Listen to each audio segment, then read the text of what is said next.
I didn't notice anything was wrong at first. I just woke up for no reason. The kind of sudden, silent waking where your body feels like it skipped something important. When I checked my phone, it was 2:17 a.m. and my room felt too quiet, like all the usual background noise had been erased. Then I heard it, my name, Saki. It was whispered in my brother's voice. Soft, slightly tired, exactly how he sounds at night. It told me not to move, and my heart immediately started racing. I whispered back, asking if it was him, but there was no answer. Slowly, I turned toward the corner of my room. That's when I saw something sitting there, curled up and shaking with its head hanging down. I called out again, louder this time, and it lifted its head too slowly, like it was still learning how to move. When I saw its face, my chest tightened.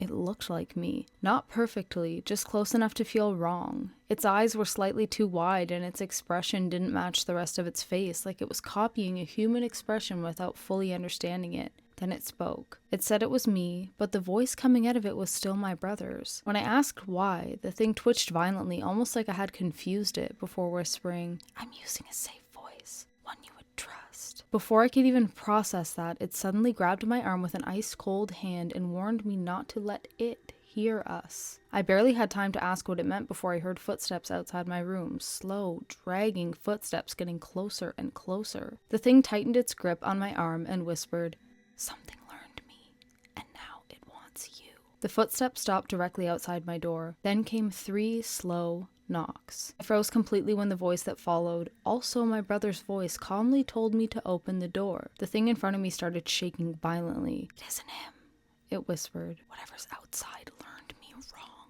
Then the doorknob began to turn. The door slowly opened just a few inches, revealing a face in the darkness. It looked exactly like my brother, except the smile was too wide, too still, like it had been stretched into place. It softly asked why I was hiding. Somehow the voice sounded better than the one in front of me, more accurate, more real. The thing holding my arm pulled me backward and warned me not to listen. "The one outside is better at voices." Then the thing at the door tilted its head slightly and said something new, like it had suddenly figured something out. It spoke in my brother's voice and then suddenly in mine. That's when I realized it wasn't just copying anymore, it was learning. The lights flickered once, then twice. Suddenly everything went dark. When the lights came back on, I was alone. The door was closed and my room looked completely normal. I sat there trying to breathe, trying to convince myself it had all been a dream, until I heard real footsteps coming down the hallway. My door opened, and my real brother walked in half asleep, asking why I was awake. He looked normal. He sounded normal. And the moment he stepped into the room, everything I had seen, everything I had heard, disappeared from my mind like it had never happened at all. I never saw anything like it again after that night.